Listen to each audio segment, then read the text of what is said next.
Hi, ഇന്ന് നമ്മൾ നോക്കാൻ പോകുന്നത് ക്ലാസിക്കൽ മെക്കാനിക്സിൻ്റെ ഒരു ഇൻട്രൊഡക്ഷൻ ഭാഗമാണ്.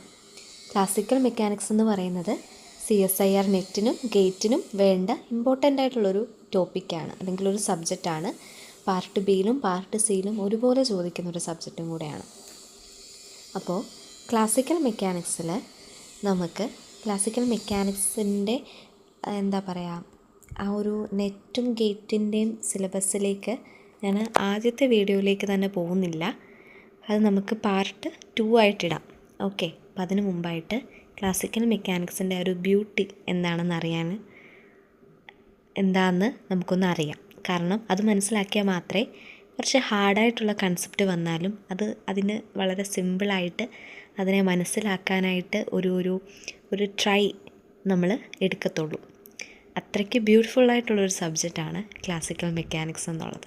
അപ്പോൾ ഏതൊരു സബ്ജക്റ്റിനെയും മനസ്സിലാക്കാനായിട്ട് ആദ്യം പറയുന്നൊരു കാര്യം എന്താണെന്ന് വെച്ചാൽ,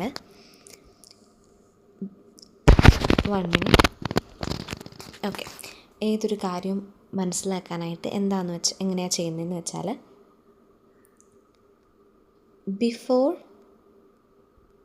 ബിഫോർ പ്രസൻറ്റ് ആൻഡ് ആഫ്റ്റർ ഇത് ഞാൻ പറയുന്നൊരു കാര്യമാണ്.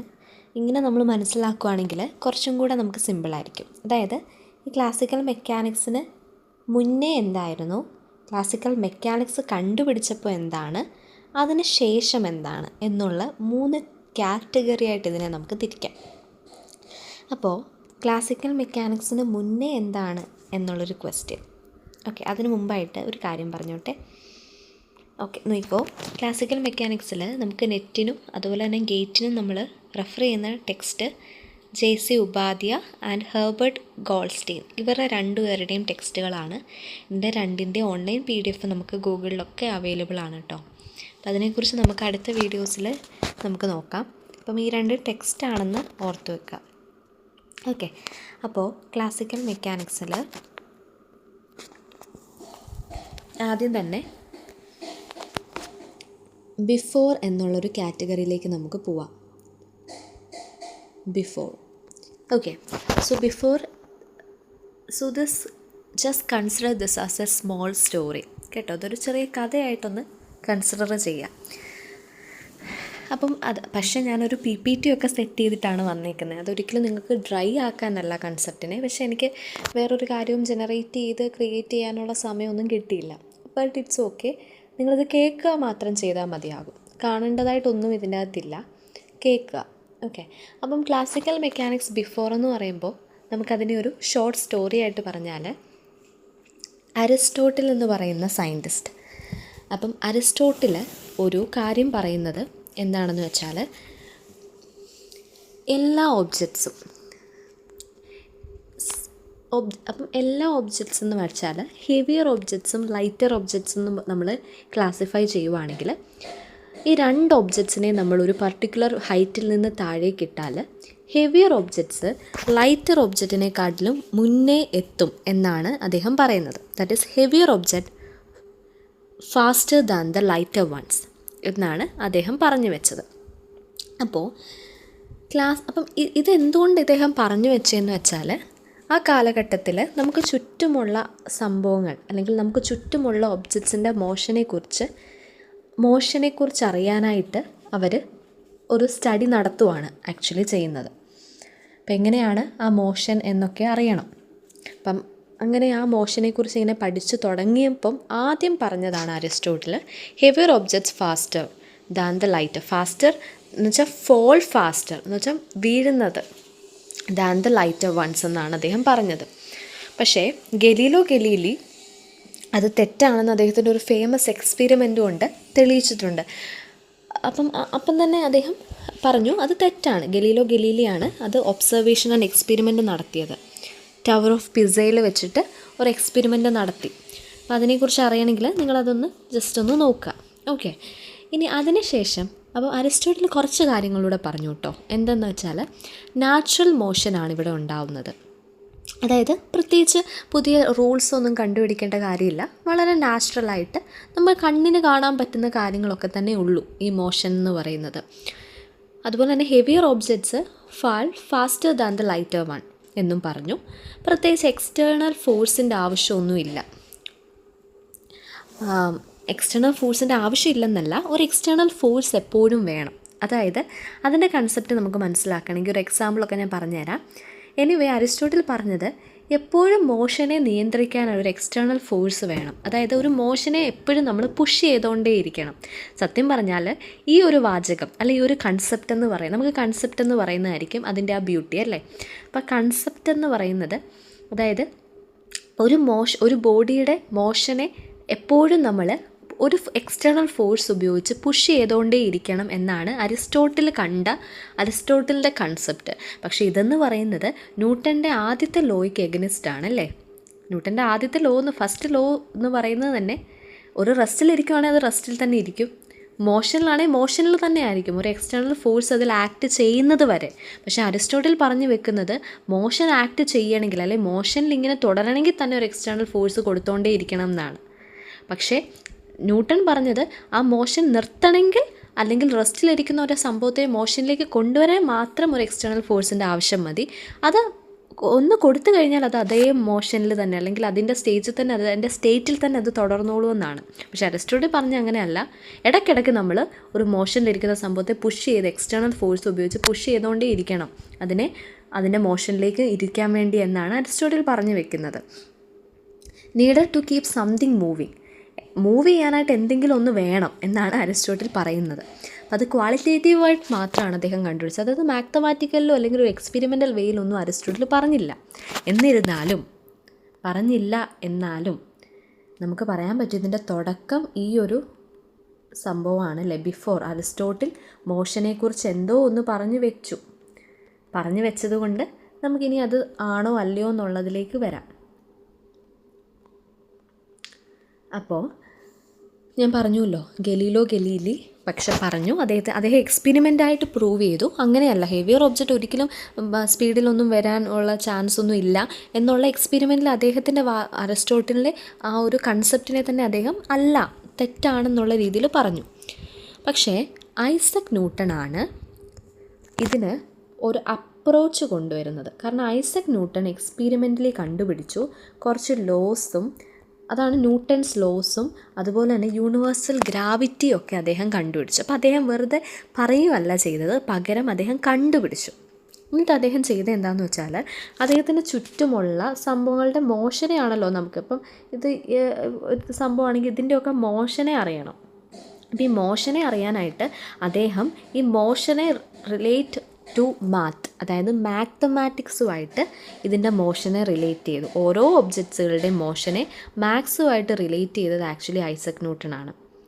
അപ്പോൾ അത് കുറച്ചും കൂടെ ആ ഒബ്ജക്റ്റിൻ്റെ മോഷനെ നമുക്ക് മനസ്സിലാക്കുന്ന കാര്യം എളുപ്പമായി. അപ്പോൾ ഐസക് ന്യൂട്ടൻ എന്താ ചെയ്തതെന്ന് വെച്ചാൽ അദ്ദേഹം 17th സെഞ്ച്വറിയിലാണ് വന്നത്. ഓക്കെ, അപ്പം അദ്ദേഹം ചെയ്തൊരു കാര്യം എന്താണെന്ന് വെച്ചാൽ നോക്കിയേ, ലോസ് ഓഫ് മോഷനും പ്ലസ് എന്താണ് യൂണിവേഴ്സൽ ഗ്രാവിറ്റേഷനും കൂടെ അദ്ദേഹം കണ്ടുപിടിച്ചു. അതിൻ്റെ കൂടെ അദ്ദേഹം പറഞ്ഞത് ഒരു വാക്യത്തിൽ കൂടെ സഞ്ചരിക്കുന്ന എല്ലാ ഒബ്ജക്റ്റിനും റേറ്റ് ഓഫ് സ്പീഡ് സെയിം ആയിരിക്കും, അല്ലാതെ ഹെവിയർ ലൈറ്റർ എന്നൊന്നുമില്ല. വാക്യത്തിൻ്റെ കേസിൽ എല്ലാത്തിനും തന്നെ റേറ്റ് ഓഫ് സ്പീഡ് സെയിം ആയിരിക്കും. ഇനിയും ന്യൂട്ടൺസിൻ്റെ ഫസ്റ്റ് ലോ ആണ് ഏറ്റവും ഇമ്പോർട്ടൻറ്റ്. അതാണ് അരിസ്റ്റോട്ടിലിൻ്റെ ചിന്തയെ അല്ലെങ്കിൽ അരിസ്റ്റോട്ടിലിൻ്റെ ആ കൺസെപ്റ്റിനെ തന്നെ മാറ്റിയ ഒരു ലോ ആയിരുന്നു. ഒരു ബോഡി അതിൻ്റെ സ്റ്റേറ്റ്, അത് റെസ്റ്റിലാണെങ്കിൽ റെസ്റ്റിൽ തന്നെ ആയിരിക്കും, അത് മോഷനിലാണെങ്കിൽ മോഷനിൽ തന്നെ ആയിരിക്കും, അൺലെസ് നമ്മളൊരു എക്സ്റ്റേണൽ ഫോഴ്സ് കൊടുക്കുന്നത് വരെ അതങ്ങനെ തന്നെ ആയിരിക്കും. അപ്പം ഈ ഒരു സംഭവത്തെ ഞാൻ ഒരു എക്സാമ്പിൾ വെച്ച് പറയാം. അതായത് നമുക്ക് ഒരു സ്മൂത്തായിട്ടുള്ള സർഫസ് നമ്മുടെ കയ്യിലുണ്ട്, നല്ല സ്മൂത്തായിട്ടുള്ള സർഫസ്. അവിടെ മിസ്സ് ഒരു ബോളിനെ എന്ത് ചെയ്യുവാണ്, റോൾ ചെയ്യിക്കുവാണ്. അപ്പോൾ ഇത് ഈ ഒരു കൺസെപ്റ്റ് തന്നെ നമുക്ക് വേണമെങ്കിൽ കുറച്ച് നേരം ഇരുന്ന് ഡിസ്കസ് ചെയ്യാനുണ്ട് സത്യം പറഞ്ഞാൽ. പക്ഷേ രസമാണിത് മനസ്സിലാക്കാൻ. അതായത് എന്താ പറയാൻ വെച്ചാൽ അരിസ്റ്റോട്ടിൽ പറഞ്ഞ എന്താണെന്ന് വെച്ചാൽ ഇപ്പം അരിസ്റ്റോട്ടിൽ പറഞ്ഞ എന്താണെന്ന് വെച്ചാൽ ഈ ബോൾ ഇങ്ങനെ മൂവ് ചെയ്തുകൊണ്ടിരിക്കുമ്പോൾ എന്ത് ചെയ്യണമെന്ന് വെച്ചാൽ ഞാൻ വീണ്ടും വീണ്ടും ഒരു ഫോഴ്സ് കൊടുക്കണം. Force 1, force 2, force 3 etcetera. ഇങ്ങനെ എക്സ്റ്റേണൽ ആയിട്ടുള്ള ഫോഴ്സ് കൊടുത്താൽ മാത്രമേ ഇത് നന്നായിട്ട് റോൾ ചെയ്യത്തുള്ളൂ. ഇത് നന്നായിട്ട് റോൾ ചെയ്യത്തുള്ളൂ. ഈ സെയിം ബോളാണ് റോൾ ചെയ്യത്തുള്ളൂ. അപ്പോൾ അഡീഷണലായിട്ടൊരു ഫോഴ്സ് കൊടുത്തേ പറ്റുള്ളൂ. എന്നിട്ട് അദ്ദേഹം പറഞ്ഞത് ഇത് ആ ഫോഴ്സ് തീരുമ്പോൾ അല്ലെങ്കിൽ ആ ഫോഴ്സ് നമ്മൾ നിൽക്കുമ്പോൾ ഇത് നാച്ചുറലി അതിൻ്റെ റോള് ചെയ്യുന്ന അതിൻ്റെ ആ ഒരു മൂവ്മെൻറ്റ് അവിടെ സ്റ്റോപ്പ് ചെയ്യും. ഇതാണ് അരിസ്റ്റോട്ടിൽ പറഞ്ഞത്. അപ്പോൾ അരിസ്റ്റോട്ടിൽ പറഞ്ഞു വെച്ചത് എപ്പോഴും നമ്മളൊരു എക്സ്റ്റേണൽ ഫോഴ്സിനെ അവിടെ കൊടുത്തോണ്ടേ ഇരിക്കണം അതിൻ്റെ മോഷൻ ചെയ്യാൻ വേണ്ടി. പക്ഷേ നമ്മുടെ ഐസക് ന്യൂട്ടൺ പറഞ്ഞ കൺസെപ്റ്റ് എന്താണെന്ന് വെച്ചാൽ അങ്ങനെയൊന്നും വേണ്ട. നമുക്കൊരു ബോൾ ഉണ്ടെങ്കിൽ ഈ ബോൾ തന്നെ അങ്ങ് മൂവ് ചെയ്തോളൂ. ഇതിനെ സ്റ്റോപ്പ് ചെയ്യണമെങ്കിൽ നമ്മൾ അൺലെസ് ഒരു എക്സ്റ്റേണൽ ഫോഴ്സ് കൊടുക്കുന്നത് വരെ ഒരു ഫോഴ്സ് കൊടുക്കുന്നത് വരെ അത് മൂവ് ചെയ്തോളും. അതിന് പ്രത്യേകിച്ച് വീണ്ടും വീണ്ടും ഫോഴ്സ് കൊടുക്കേണ്ട ആവശ്യമേ ഇല്ല. ഇനി നമ്മളിവിടെ ചിന്തിക്കാൻ പോകുന്നൊരു കാര്യം എന്താണെന്ന് വെച്ചാൽ അങ്ങനെയാണെങ്കിൽ ഈ ബോളിന് എങ്ങനെ ആദ്യം ഒരു ഫോഴ്സ് കൊടുക്കണ്ടേ? അങ്ങനെയാണ് അരിസ്റ്റോട്ടിൽ പറയുന്നത്, ശരിയല്ലേ? ആ ഒരു കൺസെപ്റ്റിൽ ചിലവരെങ്കിലും ആലോചിക്കും. അങ്ങനെ ആലോചിക്കണ്ട, കാരണം അത് ഞാൻ പറഞ്ഞുതരാം. അതായത് നമ്മൾ എന്താണേലും ഇവിടെയും നമ്മൾ ന്യൂട്ടൻ്റെ ലോ തന്നെ അല്ലേ അപ്ലൈ ചെയ്യുന്നത്. അതായത് റെസ്റ്റിലിരിക്കുന്ന ഒരു വസ്തു, ന്യൂട്ടൺ പറയുന്നത് എന്താ, റെസ്റ്റിലാണ് ഇരിക്കുന്നതെങ്കിൽ റെസ്റ്റിൽ തന്നെ ഇരിക്കും ഒരു ഫോഴ്സ് അപ്ലൈ ചെയ്യുന്നവരെ.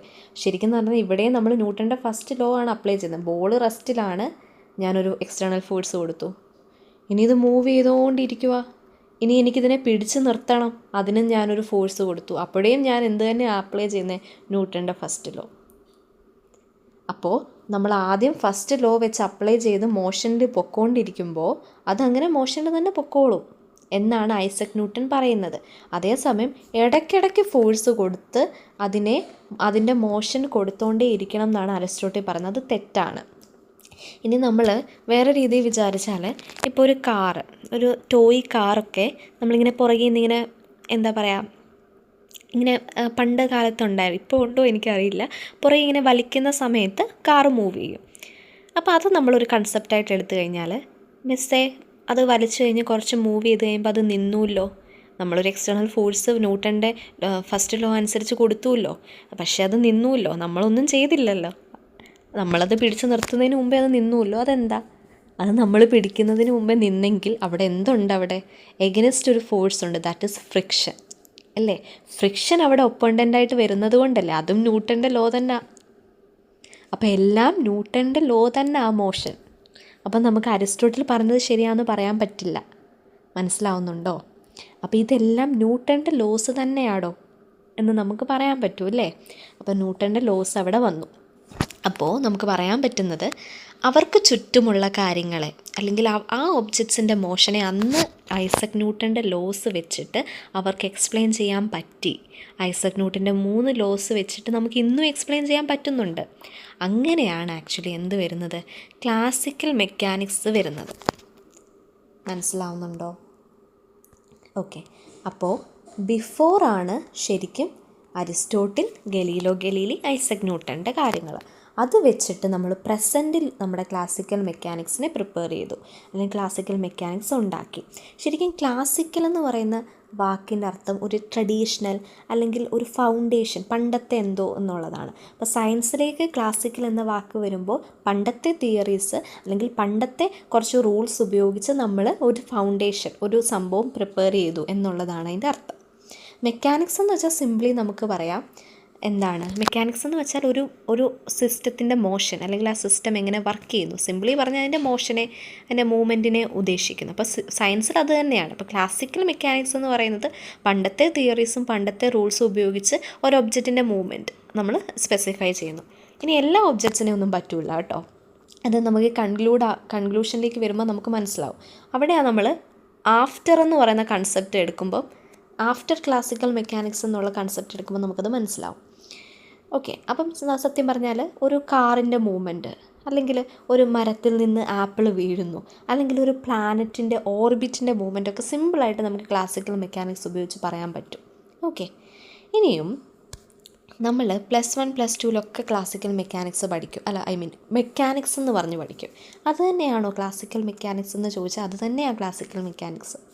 ഇനിയും നമുക്ക് കൺഫ്യൂഷൻ ആവുന്നത്, നമ്മൾ ഡിഗ്രിയൊക്കെ പഠിക്കുന്ന സമയത്ത് ക്ലാസിക്കൽ മെക്കാനിക്സ് എന്ന് പറയുന്നൊരു ടോപ്പിക്കായിരിക്കും ആദ്യം നമ്മൾ പഠിക്കുക കേട്ടോ. അതിൽ നിന്നാണ് പിന്നെ ക്വാണ്ടം മെക്കാനിക്സ് ഒക്കെ പോകുന്നത്. എന്ന് വെച്ചാൽ അതാണ് നമ്മുടെ ബേസ് ക്ലാസിക്കൽ മെക്കാനിക്സ്. അത് മനസ്സിലാക്കിയാൽ മാത്രമേ ബാക്കി മനസ്സിലാക്കാൻ പറ്റുള്ളൂ എന്നുള്ളൊരു കൺസെപ്റ്റിലാണ് അത് ആദ്യം എടുക്കുക. അപ്പോൾ ക്ലാസിക്കൽ മെക്കാനിക്സ് പഠിച്ചു വരുന്നൊരു കുട്ടിക്ക് സംബന്ധിച്ച് ഒരുപാട് ഡൗട്ടുണ്ടെടാ. മെക്കാനിക്സ് എന്താണ്, അല്ലെങ്കിൽ ഇത് തന്നെയാണോ ക്ലാസിക്കൽ മെക്കാനിക്സ് എന്നൊക്കെയുള്ള ഡൗട്ടുണ്ട്.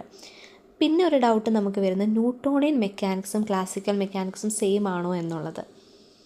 ശരിക്കും ന്യൂട്ടോണിയൻ മെക്കാനിക്സ് എന്ന് പറയുന്നത് ക്ലാസിക്കൽ മെക്കാനിക്സിൻ്റെ അകത്തുള്ളൊരു സംഭവമാണ്. അതായത് ഇവിടെ നോക്കിക്കഴിഞ്ഞാൽ ഇത് ക്ലാസിക്കൽ മെക്കാനിക്സ് ആണെന്ന് വിചാരിക്കാം. ഈ ഒരു ബോക്സ് ക്ലാസിക്കൽ മെക്കാനിക്സ് ആണെങ്കിൽ ഇതിൻ്റെ അകത്തുള്ള ഒരു പാർട്ടാണ് ശരിക്കും ന്യൂട്ടോണിയൻ മെക്കാനിക്സ്. വേറെ പാർട്ടുകളും ഉണ്ടടാ, മനസ്സിലാവുന്നുണ്ടോ? ഇത് ഭയങ്കര സിമ്പിളായിട്ട് ഞാൻ പറഞ്ഞു തരുന്ന, നിങ്ങളെ ഒത്തിരി ഡ്രൈ ആക്കാതെ. ഇനി വേറെ കാര്യങ്ങളാണ്, അനലിറ്റിക്കൽ മെക്കാനിക്സ് ഉണ്ട്, അതിലേക്ക് നമുക്ക് വരാം. അപ്പോൾ അതാണ് നമ്മുടെ പ്രസൻറ്റ്. അപ്പോൾ പാസ്റ്റ് നമ്മൾ കഴിഞ്ഞു, ഇനി പ്രസൻറ്റ് നമ്മൾ ക്ലാസിക്കൽ മെക്കാനിക്സ് ഫോം ചെയ്തു. പക്ഷേ അവിടെ പ്രശ്നം എന്താണെന്ന് വെച്ചാൽ ന്യൂട്ടോണിയൻ മെക്കാനിക്സിന് കുറച്ച് പ്രശ്നങ്ങളല്ല, അതിൻ്റെ കൺസെപ്റ്റിന് കുറച്ച് വ്യത്യാസങ്ങളുണ്ട്. അതായത് ന്യൂട്ടോണിയൻ മെക്കാനിക്സ് എന്ന്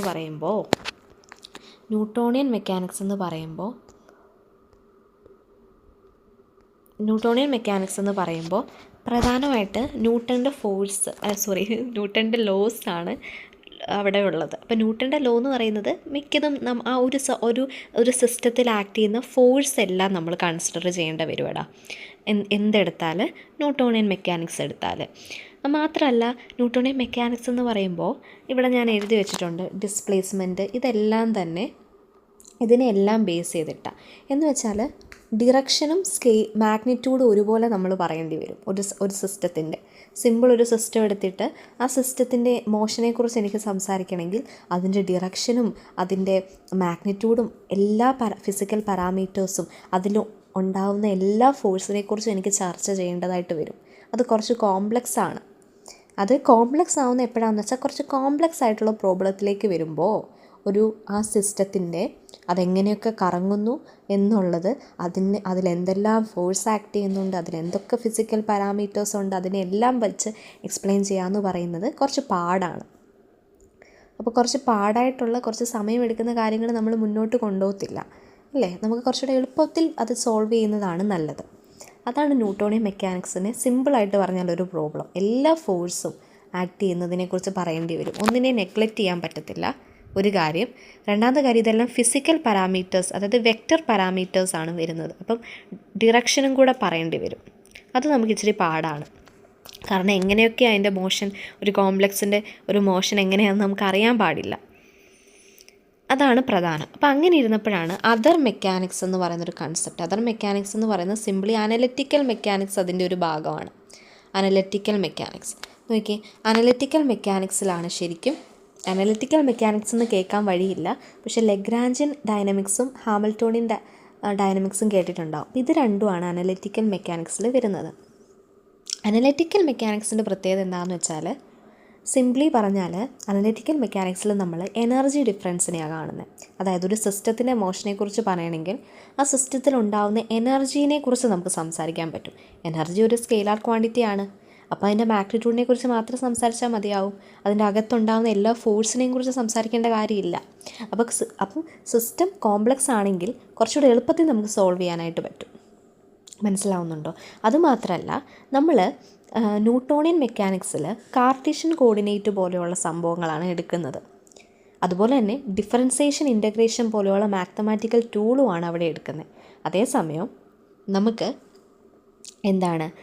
അനലിറ്റിക്കൽ വരുമ്പോൾ നമുക്ക് കാൽക്കുലസ്, ഡിഫറൻഷ്യൽ ഇക്വേഷൻ പോലെയുള്ള മാത്തമാറ്റിക്കൽ ടൂൾസ് ഉപയോഗിക്കാൻ പറ്റും. മാത്രമല്ല നമുക്കവിടെ എനർജി ഡിഫറൻസുമാണ് നമ്മളവിടെ കാണുന്നത്. അപ്പോൾ അത് കുറച്ചുകൂടെ സിമ്പിളാണ്. അപ്പം അത് ഞാൻ പറഞ്ഞാൽ ഇതൊക്കെ മനസ്സിലാവാൻ വേണ്ടി പറയുന്നതാണ്. അതായത് ഇത് ന്യൂട്ടോണിയൻ മെക്കാനിക്സ്, ന്യൂട്ടൺ. ഇത് വന്നിട്ട് അനലറ്റിക്കിൽ തന്നെ ലെഗ്രാഞ്ചിനാണ് വരുന്നത്. അപ്പോൾ ന്യൂട്ടണിൽ നമ്മൾ ഫോഴ്സുകൾ പറയുന്നു, ഇവിടെ നമ്മളില്ല. ഓക്കെ, ഇവിടെ ഫോഴ്സ് ഇല്ലെന്ന് വെച്ചാൽ അത് നെഗ്ലക്റ്റ് ചെയ്യാൻ നമുക്ക് പറ്റും, ചില കൺസിഡറേഷൻ ഉണ്ട്. ഇവിടെ എനർജി ഡിഫറൻസ് നമ്മൾ എടുക്കുന്നില്ലെങ്കിൽ ഇവിടെ എനർജി ഡിഫറൻസിനെ ബേസ് ചെയ്താണ് പറയുന്നത്. ന്യൂട്ടണിൽ നമ്മൾ ഡിഫറൻസിയേഷനും ഇൻ്റഗ്രേഷനും ആണ് ഉപയോഗിക്കുന്നതെങ്കിൽ ഇവിടെ നമ്മൾ കാൽക്കുലസും ഡിഫറൻഷ്യൽ ഇക്വേഷൻസും ആണ്. പിന്നെ ന്യൂട്ടണിൽ നമ്മൾ വെക്റ്റർ ആണെങ്കിൽ ഇവിടെ നമ്മൾ എനർജി ഡിഫറൻസ് സ്കെയിലാറാണ്, വെക്റ്ററും ഉണ്ട്, പക്ഷെ നമ്മൾ എനർജി ഡിഫറൻസിനെയാണ് കൂടുതലായിട്ട് ഫോക്കസ് ചെയ്യുന്നത്. ഇപ്പോൾ അനലിറ്റിക്കൽ ഡൈനമിക്സിലാണ് കൈനമാറ്റിക്സും അങ്ങനെയുള്ള ഡൈനമിക്സൊക്കെ വരുന്നത്. അപ്പോൾ അത് ഞാൻ അധികം പറയുന്നില്ല, നമുക്ക് വേണമെങ്കിൽ കുറച്ച് അനലിറ്റിക്കൽ എടുക്കുന്ന സമയത്ത് പറയാം. പിന്നെ ഒരു കാര്യം എന്താണെന്ന് വെച്ചാൽ വേറൊരു കാര്യം ന്യൂട്ടോണിയൻ മെക്കാനിക്സിൽ നമ്മൾ കാർട്ടീഷ്യൻ കോർഡിനേറ്റ്സ് പോലെയുള്ള സംഭവം എടുത്തിട്ടാണ്. അപ്പോൾ അത് കുറച്ചുകൂടെ കോംപ്ലക്സ് ആടാ നമുക്ക് പറയാൻ. അതേസമയം നമ്മൾ അനലിറ്റിക്കലിൻ്റെ കേസ് എന്ന് പറയുമ്പോൾ ആരൊക്കെയാ? ലെഗ്രാഞ്ചിയനും ഹാമിൽട്ടോണിയനുമാണ് കേട്ടോ, ഹാമിൽട്ടോണിയനുമാണ്. അപ്പം അതിൻ്റെ കേസിൽ നമ്മൾ കുറച്ചുകൂടെ ജനറലൈസ്ഡ് കോർഡിനേറ്റ് കേട്ടിട്ടുണ്ടായിരിക്കും, നമ്മൾ BSc പഠിക്കുന്ന ജനറലൈസ്ഡ് കോർഡിനേറ്റിൻ്റെ കേസിലാണ്. അതിൽ കാർട്ടീഷ്യൻ കോർഡിനേറ്റ് അല്ല നമ്മൾ എടുക്കുന്നത്, ജനറലൈസ്ഡ് കോർഡിനേറ്റ് ആണ്. അപ്പോൾ കുറച്ചുകൂടെ സിമ്പിളാണ് കാര്യങ്ങൾ കേട്ടോ. അപ്പോൾ അതൊക്കെ നമുക്ക് പാർട്ട് 2 ഞാൻ ഒന്നുകൂടെ പറയാം. പിന്നൊരു കാര്യം അറിയേണ്ടത് എന്താണെന്ന് വെച്ചാൽ, വേറൊരു കളർ എടുക്കട്ടെ. ഓക്കെ, അപ്പം അതെന്താണെന്ന് വെച്ചാൽ മിസ്സ് പറഞ്ഞു, അനലിറ്റിക്കൽ എന്ന് പറയുമ്പോൾ അവിടെ ലെഗ്രാഞ്ചിനും ഉണ്ട്, അതുപോലെ തന്നെ ഹാമിൽട്ടോണിയനും ഉണ്ടെന്ന് പറഞ്ഞുവല്ലോ. അപ്പം ലെഗ്രാഞ്ചിൻ കൺസിഡർ ചെയ്യുന്നത്, എനർജീനെ കൺസിഡർ ചെയ്യുന്നത്, അല്ലെങ്കിൽ സിസ്റ്റത്തെ കൺസിഡർ ചെയ്യുന്നത് പൊസിഷൻ്റെയും വെലോസിറ്റിയുടെയും ബേസിലാണ്. അതേസമയം ഹാമിൽട്ടോണിയൻ പൊസിഷൻ്റെയും മൊമെൻറ്റത്തിൻ്റെയും ബേസിലാണ്. അപ്പോൾ കുറച്ചും കൂടി എളുപ്പം ചെയ്യാനായിട്ട് ഹാമിൽട്ടോണിയനാണ്. കാരണം ഹാമിൽട്ടോണിയൻ മൊമെൻറ്റത്തെ കൺസിഡർ ചെയ്യുന്നതുകൊണ്ട് തന്നെ സോൾവ് ചെയ്ത് വരുമ്പം ഫസ്റ്റ് ഓർഡർ ഡിഫറൻഷ്യൽ ഇക്വേഷൻ ആകും. പക്ഷേ ലെഗ്രാഞ്ചിയൻ എന്ന് പറയുമ്പോൾ അത് സെക്കൻഡ് ഓർഡറിലേക്ക് പോകും, അപ്പോൾ അത് കുറച്ച് കോംപ്ലക്സ് ആകും. അപ്പോൾ ഇതിൽ തന്നെ വീണ്ടും നമുക്ക് ഹാമിൽട്ടോണിയൻ എടുത്താൽ മതി എന്നുള്ളൊരു കേസ് നമുക്ക് വരും. അതൊക്കെ നമുക്ക് അടുത്ത വീഡിയോയിൽ നമുക്ക് ഒന്നുകൂടെ ഡിസ്കസ് ചെയ്യാം. പിന്നെ ഞാൻ എന്തെങ്കിലും പറയാൻ വിട്ടുപോയിട്ടുണ്ടോ എന്നൊന്ന് ഓർക്കട്ടെ. പിന്നെ എന്താണ് ഓക്കെ, അപ്പോൾ നേരത്തെ ഞാൻ പറഞ്ഞല്ലോ ന്യൂട്ടോണിയൻ മെക്കാനിക്സിൻ്റെ പ്രത്യേകത എന്ന് പറയുന്നത് കോംപ്ലക്സ് പ്രോബ്ലത്തെ എക്സ്പ്ലെയിൻ ചെയ്യാൻ പറ്റത്തില്ല. ഇനി എന്താടാ കോംപ്ലക്സ് പ്രോബ്ലം എന്ന് പറയുന്നത്? കോംപ്ലക്സ് പ്രോബ്ലം ഇപ്പം ഒരു എക്സാമ്പിൾ നമുക്ക് പറഞ്ഞാൽ, ഒരു ഡബിൾ പെൻഡലും എടുത്തു, അതായിരിക്കും ഏറ്റവും നല്ലത് എക്സ്പ്ലെയിൻ ചെയ്യാൻ. അതായത് എനിക്കിവിടെ ഒരു റോഡുണ്ട്, അവിടെ ഒരു ബോബുണ്ട്, പിന്നെ ഒരു ബോബ് ഞാൻ കൺസിഡർ ചെയ്തു. ഇതാണ് ഒരു പെൻഡുലം, ഇത് വീണ്ടും ഒരു പെൻഡുലം തന്നെ ചെയ്യാൻ പറ്റത്തില്ല, പിന്നാണ് അടുത്തതല്ലേ. അപ്പോൾ ഇങ്ങനെ ഒരു ഡബിൾ പെൻഡുലമൊക്കെ വരുന്ന കേസിൽ നമ്മൾ ന്യൂട്ടോണിയൻ ഉപയോഗിക്കുവാണെങ്കിൽ, അതായത് എന്ത് ഫോഴ്സാണ് ഇതിൽ ആക്ട് ചെയ്യുന്നത്, എന്തൊക്കെ വെക്റ്റർ പാരാമീറ്റേഴ്സ് ഉണ്ട്, എന്ത് പാടാണിത് സോൾവ് ചെയ്യാൻ. സത്യം പറഞ്ഞാൽ ഒരു സിമ്പിൾ പെൻഡുലത്തെ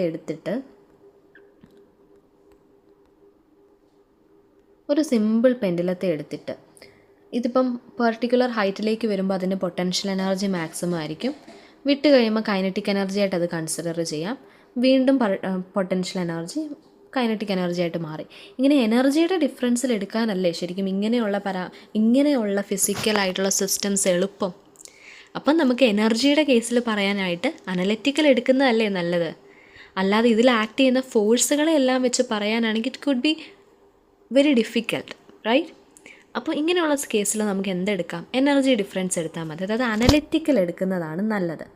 ഇനിയും ഒരു സിംഗിൾ പെൻഡുലത്തെ തന്നെ ഡിഫൈൻ ചെയ്യാൻ പാടാണ് ന്യൂട്ടോണിയൻ വെച്ചിട്ട്. അങ്ങനെയാണെങ്കിൽ ഒരെണ്ണം കൂടെ കണക്ട് ചെയ്ത ഡബിൾ പെൻഡുലം അതിലും പാടാണ്. അപ്പോൾ ഇങ്ങനെയുള്ളതിനൊക്കെ നമുക്ക് കൂടുതലായിട്ട് അനലിറ്റിക്കൽ എടുക്കുന്നതാണ്. That is Lagrangian or Hamiltonian. അതിൽ ഹാമിൽട്ടോണിയനാണ് കുറച്ചും കൂടെ കോംപ്ലക്സ് ആയിട്ടുള്ളതിനെ നമ്മൾ കൈകാര്യം ചെയ്യുന്നത്. അപ്പം ഇത്രയാണ് അനലിറ്റിക്കലിൻ്റെ കേസിൽ, ന്യൂട്ടോണിൻ്റെ കേസിലും എനിക്ക് പറയാനുള്ളത്. ഓക്കെ, അപ്പോൾ ഇത്രയും തന്നെയാണ് ഞാനിവിടെ എഴുതി വെച്ചേക്കുന്നത്. എന്തെങ്കിലും കാണിക്കണമല്ലോ മനസ്സിലാവാനെന്ന് വിചാരിച്ചിട്ടാണ് അത് എഴുതിയേക്കുന്നത്. അത് മൈൻഡ് ചെയ്തില്ലെങ്കിലും കുഴപ്പമില്ല. ഇനി നമുക്ക് നോക്കാനുള്ളത്, അപ്പം ബിഫോർ കഴിഞ്ഞു, പ്രസൻറ്റിൽ തന്നെ ക്ലാസിക്കൽ മെക്കാനിക്സിൻ്റെ ഡിവിഷൻ വന്നു. ആഫ്റ്റർ കുറച്ച് ഇൻട്രസ്റ്റിംഗ് ആണ് കേട്ടോ, കുറച്ച് ഇൻട്രസ്റ്റിംഗ് ആയിട്ട് നമുക്ക് പറയാൻ പറ്റും.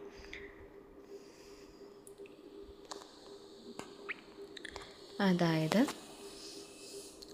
ഓക്കെ, ഇത് ഞാനിങ്ങനെ ഒന്ന് വരച്ചോട്ടെ. ഓക്കെ, അതായത് ക്ലാസിക്കൽ മെക്കാനിക്സ് ഞാൻ പറഞ്ഞു, കാറിൻ്റെ മോഷൻ, അതുപോലെ തന്നെ ആപ്പിള് മുകളിൽ നിന്ന് വീഴുന്നത്, അതൊക്കെ നമുക്ക് എക്സ്പ്ലെയിൻ ചെയ്യാൻ പറ്റുമെന്ന് പറഞ്ഞു. പക്ഷെ അതിന് കുറച്ച് റെസ്ട്രിക്ഷൻസ് വന്ന എപ്പോഴാണെന്ന് വെച്ചാൽ, ഒരു ലൈറ്റിനെ എക്സ്പ്ലെയിൻ ചെയ്യാൻ പറ്റുന്നില്ല, അല്ലെങ്കിൽ ഒരു ആറ്റത്തിലുള്ള ഇലക്ട്രോണെ എക്സ്പ്ലെയിൻ ചെയ്യാൻ പറ്റുന്നില്ല. അങ്ങനെ കുറച്ച് കാര്യങ്ങൾ വന്നു. അതാണ് ഉണ്ടായൊരു പ്രശ്നം എന്ന് പറയുന്നത്. അപ്പോൾ അതിൻ്റെ ബ്യൂട്ടിയാണിത് കാണിക്കുന്നത് ശരിക്കും ക്ലാസിക്കൽ മെക്കാനിക്സിൻ്റെ. ആഫ്റ്റർ എന്ന് പറയുമ്പോൾ സ്പീഡ് ഓഫ് ലൈറ്റ്, അതിപ്പോൾ ഐൻസ്റ്റീൻ പ്രപ്പോസ് ചെയ്തതാണ് ശരിക്കും. സ്പീഡ് ഓഫ് ലൈറ്റ് എക്സ്പ്ലെയിൻ ചെയ്യാൻ പറ്റുന്നില്ല. സ്പീഡ് ഓഫ് ലൈറ്റ് എന്ന് പറയുമ്പോൾ 3 × 10⁸ മീറ്റർ/സെക്കൻഡ് എന്നുള്ള ഒരു കൺസെപ്റ്റിനെ ക്ലാസിക്കൽ മെക്കാനിക്സ് ഉപയോഗിച്ച് എക്സ്പ്ലെയിൻ ചെയ്യാൻ പറ്റുന്നില്ല എന്നുള്ളൊരു കാര്യത്തിൽ നിന്നാണ് നമ്മുടെ റിലേറ്റിവിറ്റിക്ക് പറ്റുന്നുണ്ട്. അപ്പോൾ റിലേറ്റിവിറ്റി വന്നു. ആറ്റത്തിനെ കുറിച്ച് എക്സ്പ്ലെയിൻ ചെയ്യാം, അതിൻ്റെ എമോഷനെ കുറിച്ച് എക്സ്പ്ലെയിൻ ചെയ്യാൻ പറ്റുന്നില്ലെന്നുള്ളതിന്, പക്ഷേ ക്വാണ്ടം മെക്കാനിക്സിന് പറ്റുന്നുണ്ടടാ. ഇപ്പോൾ മനസ്സിലായോ എന്തുകൊണ്ടാണ് ക്ലാസിക്കൽ മെക്കാനിക്സ് നമ്മൾ ആദ്യം പഠിക്കുന്ന ഒരു ബേസായിട്ട്? കാരണം എന്താ, ക്ലാസിക്കൽ മെക്കാനിക്സിന് പറ്റാത്ത സ്പീഡ് ഓഫ് ലൈറ്റിനെ റിലേറ്റിവിറ്റിക്കും ഇതിന് പറ്റാത്ത ആറ്റത്തിനെ ക്വാണ്ടം മെക്കാനിക്സിനും എക്സ്പ്ലെയിൻ ചെയ്യാൻ പറ്റുന്നുണ്ട്. ഇത് രണ്ടും പഠിക്കണമെങ്കിൽ ക്ലാസിക്കൽ മെക്കാനിക്സ് അറിയണ്ടേ? കാര്യം ക്ലാസിക്കൽ മെക്കാനിക്സ് അല്ലേ ആ ഒരു ബ്രിക്ക് എന്ന് പറയുന്നത്. ഇതിൽ നിന്നാണ് ഫൗണ്ടേഷൻസ് ആരംഭിക്കുന്നത്, ദാറ്റ് ഇസ് റിലേറ്റിവിറ്റി ആയിട്ടും ക്വാണ്ടം മെക്കാനിക്സ് ആയിട്ടും.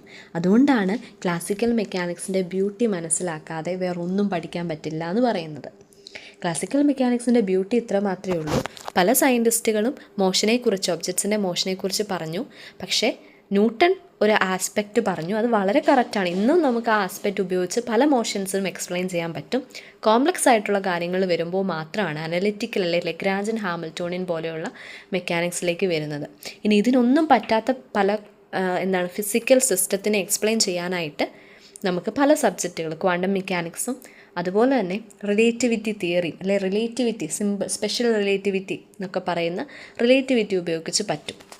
അപ്പോൾ ഇത്രയാണ് ആകെത്തുക നമുക്ക് പറയാനുള്ളത് ക്ലാസിക്കൽ മെക്കാനിക്സിൻ്റെ കുറിച്ച്. ഇതാണ് ശരിക്കും ഈ ഒരു PPT ഒന്നും നോക്കേണ്ട കാര്യമില്ല, പക്ഷെ ഇത് മനസ്സിലാക്കണം എന്താണെന്നുള്ളത്. അപ്പോൾ ഇത്രയാണ് ആകെ ക്ലാസിക്കൽ മെക്കാനിക്സിൽ എനിക്ക് പറയാനുണ്ടായിരുന്നത്. ഇനി എന്തെങ്കിലും ഉണ്ടെങ്കിൽ തന്നെ നമുക്ക് പാർട്ട് 2 ഞാൻ പറയുന്നത്, ഇനി നമ്മൾ നെറ്റിൻ്റെയും ഗേറ്റിൻ്റെയും സിലബസിലോട്ട് പോകും.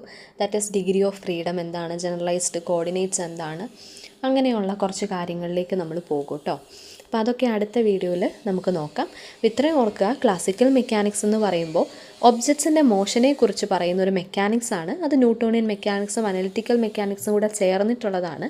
ന്യൂട്ടോണിയൻ എന്ന് പറയുമ്പം ന്യൂട്ടൻ്റെ ഫോഴ്സുകളും ന്യൂട്ടൻ്റെ ലോസും റൂൾസും ഒക്കെ ബേസ് ചെയ്തിട്ട് അതൊക്കെ കറക്റ്റാണ്. പക്ഷേ കുറച്ച് കോംപ്ലക്സ് ആയിട്ടുള്ള സിസ്റ്റത്തെ നമുക്ക് എനർജിയുടെ ഡിഫറൻസ് വെച്ചിട്ട്, അല്ലെങ്കിൽ കാൽക്കുലസും ഡിഫറൻഷ്യൽ ഇക്വേഷൻസും യൂസ് ചെയ്ത്, അല്ലെങ്കിൽ ജനറലൈസ്ഡ് കോർഡിനേറ്റും ജനറലൈസ്ഡ് മൊമെൻറ്റും യൂസ് ചെയ്ത് പറയാൻ പറ്റും. അതാണ് കുറച്ചുകൂടി എളുപ്പം. ഡബിൾ പെൻഡുലം അങ്ങനെയുള്ള കേസിലാണ് നമ്മൾ അനലിറ്റിക്കൽ യൂസ് ചെയ്യുന്നത്. ഇനി ഒരു കാര്യം കൂടെ ഞാൻ പറഞ്ഞിട്ട് അവസാനിപ്പിക്കാം. അതായത് അത് അടുത്ത വീഡിയോയിൽ നമുക്ക് പറയാം, എന്നാലും പറഞ്ഞേക്കാം. ദാറ്റ് ഈസ് ലെഗ്രാഞ്ച് എന്ന് പറയുമ്പോൾ അത് ഞാൻ ഓൾറെഡി പറഞ്ഞു എന്ന് തോന്നുന്നല്ലേ. ലെഗ്രാഞ്ച് എന്ന് പറയുമ്പോൾ ജനറലൈസ്ഡ് കോർഡിനേറ്റ്സിനെ ബേസ് ചെയ്തിട്ടാണ് അനലിറ്റിക്കൽ വരുന്നത്. അപ്പം ലെഗ്രാഞ്ചിൻ്റെ കേസിൽ ലെഗ്രാഞ്ചിൻ പറഞ്ഞത് ജനറലൈസ്ഡ് കോർഡിനേറ്റ്, ഒരു സിസ്റ്റത്തിൻ്റെ ജനറലൈസ്ഡ് കോർഡിനേറ്റിനെ പറഞ്ഞപ്പോൾ പൊസിഷനും വെലോസിറ്റിയും വെച്ചിട്ടാണ്. പക്ഷേ ഹാമിൽട്ടോണിയൻ ജനറലൈസ്ഡ് കോർഡിനേറ്റിനെ പറഞ്ഞത് പൊസിഷനും മൊമെൻറ്റവും വെച്ചിട്ടാണ്. P എന്ന് ഉദ്ദേശിക്കുന്ന പൊസിഷനാണ് കേട്ടോ. ഞാൻ മൊമെൻറ്റത്തിൻ്റെ സിമ്പിളാണെങ്കിലും P അറിയാതെ അങ്ങ് പൊസിഷനായി എഴുതിപ്പോയതാണ്. അപ്പോൾ അതൊന്നും മൈൻഡ് ചെയ്യുക. ഓക്കെ, അപ്പോൾ ഇനി എന്താ മിസ് ജനറലൈസ്ഡ് കോർഡിനേറ്റ്സ് എന്നൊക്കെ ചോദിച്ചാൽ നമുക്ക് അടുത്ത വീഡിയോയിൽ നോക്കാം. അപ്പോൾ ഇത്രയൊക്കെ തന്നെയുള്ളൂ ക്ലാസിക്കൽ മെക്കാനിക്സ്. ഇനി ഇതിൻ്റെ അപ്പുറം നിങ്ങൾക്ക് മനസ്സിലാവണമെങ്കിൽ ടെക്സ്റ്റൊക്കെ നോക്കുക. പക്ഷേ ഏകദേശം ഒരു സിമ്പിളായിട്ടൊരു കുട്ടിക്ക് എങ്ങനെ മനസ്സിലാക്കാം എന്നുള്ള രീതിയിലാണ്, ഏറ്റവും മിനിമലായിട്ട്. ഞാൻ അത്ര കോംപ്ലക്സ് ആയിട്ടുള്ള കാര്യങ്ങളൊന്നും ഇതിനകത്ത് പറഞ്ഞിട്ടില്ല. ഓക്കെ, കുറച്ചെങ്കിലും മനസ്സിലായെന്ന് വിശ്വസിക്കുന്നു. ഓക്കെ, അപ്പോൾ നമുക്ക് പാർട്ട് 2 ഉടനെ ഇടാം. Okay, thank you.